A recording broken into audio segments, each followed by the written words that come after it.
cuando comenzó la guerra de Vietnam. Los mandos militares creían que la velocidad y la altitud serían suficientes para mantener a salvo a los helicópteros en este nuevo tipo de conflicto. Pero estaban equivocados. Muy pronto, el fuego enemigo les obligó a replanteárselo todo. Lo que siguió fue una evolución forzada, llena de sacrificios, hasta llegar a la creación del helicóptero de ataque tal como lo conocemos. Todo comenzó con una medida improvisada: abrir las puertas de los UH-1 Huey, atar una ametralladora M60 a una cuerda elástica y dejar que los jefes de tripulación dispararan desde el aire. En los primeros años de la guerra, el Huey no era más que un camión volador.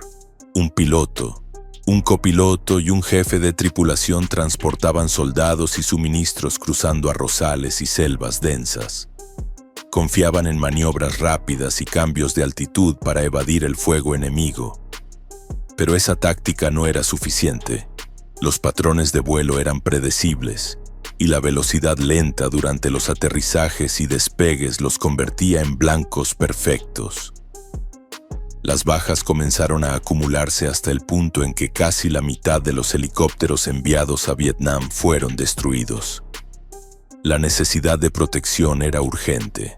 La primera solución fue rudimentaria pero efectiva: añadir un cuarto miembro a la tripulación conocido como el Rider o artillero de puerta, que cubría el lado opuesto al jefe de tripulación. Este nuevo integrante no era solo un tirador, era un guerrero multifunción, entrenado para disparar desde el aire, ayudar en los aterrizajes, proporcionar fuego de cobertura, asistir con la carga y descarga, y apoyar en el mantenimiento del helicóptero. Con 2000 balas entre sus botas, cada disparo contaba porque no había forma de reabastecerse en vuelo. Pero la protección seguía siendo mínima. Los chalecos antibalas apenas detenían esquirlas y las placas de cerámica eran tan pesadas que muchos las dejaban atrás. El verdadero escudo era la velocidad, la altitud y la intensidad del fuego que podían soltar al entrar o salir de una zona caliente. Los M60 fueron pronto reemplazados por miniguns y lanzagranadas para aumentar la potencia. Y aunque los artilleros salvaban muchas vidas, también eran los que sufrían la mayor tasa de bajas. Estaban literalmente colgando fuera del helicóptero, disparando a pleno vuelo. Cuando quedó claro que un artillero y un jefe de tripulación no eran suficientes para proteger un helicóptero en combate, comenzaron las modificaciones improvisadas. Las propias unidades de campo empezaron a convertir Hueys en naves de combate, instalando soportes de armas sobrantes, cohetes y lanzagranadas en los costados. Así nacieron los primeros gunships, helicópteros que aún conservaban el cuerpo de transporte, pero que ahora se adelantaban a los transportes para limpiar las zonas de aterrizaje y proteger a los demás durante el despegue y aterrizaje. Estas primeras conversiones eran crudas pero efectivas. Los Hueys modificados podían llevar hasta 38 cohetes Hydra 70, ametralladoras múltiples y lanzagranadas montados en la nariz. Pero no todo era potencia de fuego. El peso adicional reducía el tiempo que podían permanecer en el aire. Y aunque su rol como apoyo era vital, seguían siendo helicópteros diseñados para transporte, no para combate. Sus grandes perfiles los convertían en blancos fáciles, y sus sistemas vitales no estaban protegidos. A pesar de sus limitaciones, el concepto funcionaba. Los Huey gunships marcaban la diferencia en los aterrizajes y evacuaciones. Pero el ejército necesitaba algo más. Una aeronave diseñada desde el principio para el combate, que pudiera moverse rápido, resistir más y operar con mayor eficacia en el corazón del conflicto. Así nació la necesidad urgente de un helicóptero de ataque puro, una máquina hecha no para llevar tropas, sino para defenderlas desde el cielo con precisión quirúrgica. Los Huey reconvertidos aumentaron su potencia de fuego, pero pronto encontraron nuevas limitaciones. El exceso de peso acortaba su tiempo en el aire. No podían quedarse lo suficiente para proteger varias oleadas de tropas ni soportar combates prolongados. Además, sus estructuras seguían siendo las de un transporte. No había protección para componentes vitales y su baja maniobrabilidad los hacía vulnerables al fuego enemigo. Aunque mejorados, eran aún demasiado frágiles para lo que exigía la guerra. Pese a ello, la idea había demostrado su eficacia. Insertar y extraer tropas con helicópteros era una estrategia viable, pero para sostenerla, hacía falta algo superior. Un helicóptero que fuera rápido, resistente, con mayor autonomía y sobre todo que no expusiera a su tripulación. No bastaba con añadir armas a una estructura débil. Había que diseñar una aeronave con el combate como núcleo. Así nació el concepto de helicóptero de ataque dedicado, y la industria respondió con urgencia. Bell Helicopter no partió de cero. Aprovechó su experiencia con el Huey para acelerar el desarrollo. Usaron su mismo motor, sistema de rotor y transmisión, pero eliminaron todo lo innecesario. Así nació el AH-1 Cobra, una máquina estrecha, con asientos en tándem y un perfil reducido que minimizaba la resistencia y la exposición al enemigo. Rápido, ágil, letal. El primer helicóptero creado desde su diseño para atacar y sobrevivir en pleno fuego cruzado. El piloto iba detrás y por encima del artillero, lo que les daba visibilidad total del terreno. Ambos tenían controles de vuelo, así que si uno caía, el otro podía llevar la nave de vuelta. El armamento era flexible y devastador. Una torreta giratoria en la nariz con miniguns, lanzagranadas o ambos, y hasta 4 soportes de cohetes bajo sus alas cortas. Podía llevar hasta 38 cohetes Hydra, además de miles de balas. Era una bestia aérea, difícil de derribar. La protección del Cobra no dependía de gruesas armaduras, sino de su velocidad y maniobras evasivas. Alcanzaba 170 millas por hora, lo suficiente para llegar rápido a una zona crítica. Podía volar a baja altitud, escondiéndose entre el relieve y luego emerger de forma repentina para atacar desde ángulos inesperados. Además, podía permanecer en el aire más tiempo que los Huey, apoyando múltiples oleadas de inserción o rescate si la situación lo requería. El Cobra llegaba antes, golpeaba con más precisión y podía quedarse más tiempo. Se convirtió en la escolta ideal. Amortiguaba el fuego enemigo antes de que los transportes tocaran tierra y luego los protegía durante la evacuación. Cuando se desplegaron en Vietnam en 1967, su impacto fue inmediato. En comparación con los Huey armados eran más eficientes, más letales y mucho más difíciles de derribar. Cambiaron la dinámica aérea del conflicto para siempre. Con el Cobra plenamente operativo, los mandos buscaron nuevas formas de explotarlo.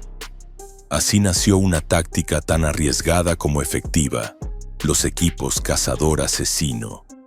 Se combinaban helicópteros exploradores como el O-6 Alouch con los Cobras armados.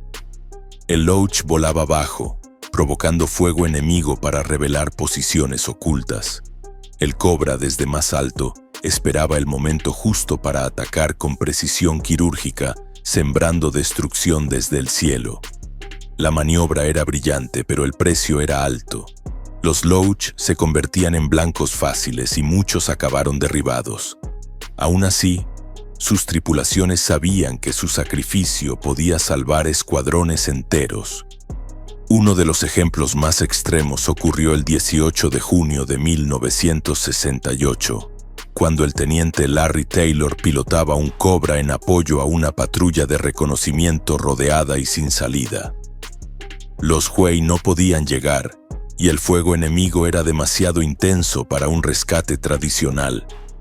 Taylor y su compañero realizaron múltiples pasadas de ataque, vaciando casi todo su arsenal para mantener al enemigo a raya. Usaron incluso artillería de iluminación para ver entre la oscuridad. Cuando el combustible escaseaba y las municiones se agotaban, supo que nadie más acudiría. Entonces hizo lo impensable. Encendió las luces de su Cobra para atraer el fuego, mientras guiaba a la patrulla hacia una pequeña explanada. La situación era límite y no había margen para errores. Ya sin armamento y bajo fuego, aterrizó en esa diminuta zona abierta. No había espacio dentro del Cobra para pasajeros, así que les ordenó subirse a los patines laterales y a los lanzacohetes. 4 hombres, aferrados al fuselaje, despegando en plena noche y bajo amenaza. Los llevó fuera de la zona caliente, salvándolos a todos.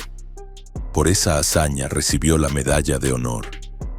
No fue solo una misión, fue una redefinición del coraje y la iniciativa bajo fuego. A medida que la guerra avanzaba, el Cobra se consolidó como un pilar en la doctrina de la caballería aérea. Su velocidad, letalidad y capacidad de respuesta transformaron la forma de combatir. Ya no era necesario esperar apoyo aéreo desde bases lejanas. Con Cobras desplegados cerca de las unidades, las tropas podían avanzar con mayor agresividad y seguridad. Era una nueva era en la guerra moderna, una en la que los helicópteros dominaban el campo de batalla.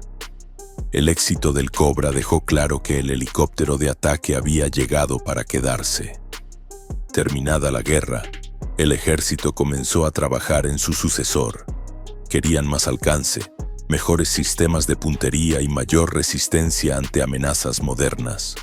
Así nació el AH-64 Apache. Aunque no compartía componentes con el Cobra, su esencia era la misma. Un arma voladora diseñada para castigar desde el aire. Todo había comenzado con un simple Huey al que alguien le colgó una ametralladora. El AH-64 Apache no solo continuó la misión del Cobra, la perfeccionó. Integró sensores de visión nocturna, cámaras térmicas y sistemas de puntería avanzados capaces de identificar blancos a kilómetros de distancia. Su fuselaje blindado y su capacidad para operar en condiciones extremas lo convirtieron en el nuevo referente. Pero nada de eso habría existido sin el Cobra. Ese helicóptero fue el campo de pruebas, el laboratorio real donde se forjó la doctrina moderna de ataque desde el aire.